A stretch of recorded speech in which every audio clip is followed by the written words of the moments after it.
សម្រាប់សិស្សជាច្រើនការចូលរៀននៅសាកលវិទ្យាល័យគឺជាក្តីស្រមៃដ៏ធំមួយប៉ុន្តែមិនមែនមនុស្សគ្រប់គ្នាសុទ្ធតែអាចឈានទៅដល់ក្តីស្រមៃនោះបានទេគឺដោយសារការជួបប្រទះនឹងបញ្ហាថវិកាទោះមានសមត្ថភាពនិងមានឱកាសចូលរៀនក៏ដោយការចំណាយលើការសិក្សាអាចក្លាយជាឧបសគ្គដ៏ធំសម្រាប់គ្រួសារជាច្រើន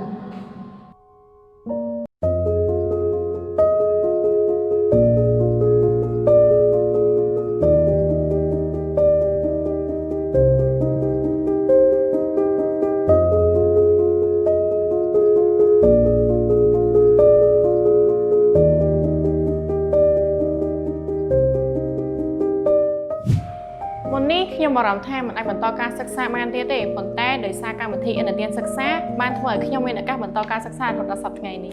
ការអប់រំគឺជាការវិនិយោគដ៏មានតម្លៃបំផុតយើងចង់ឲ្យនិស្សិតគ្រប់រូបដែលមានសមត្ថភាពអាចបន្តការសិក្សានិងមិនត្រូវឲ្យបញ្ហាហិរញ្ញវត្ថុជាឧបសគ្គរារាំងឡើយ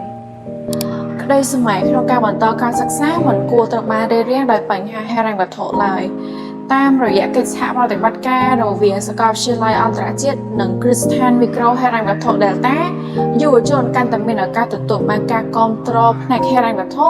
ដើម្បីអាចបន្តការសិក្សារបស់ខ្លួនបានដោយមិនចាំបាច់បោះបង់ក្តីស្រមៃព្រោះថាការអប់រំថ្ងៃនេះមិនមែនត្រឹមតែជាចំណេះដឹងប៉ុណ្ណោះទេប៉ុន្តែជាមូលដ្ឋានគ្រឹះសម្រាប់កសាងអនាគតដ៏ប្រសើរនិងបង្កើតឱកាសការងារថ្មីៗនៅក្នុងជីវិត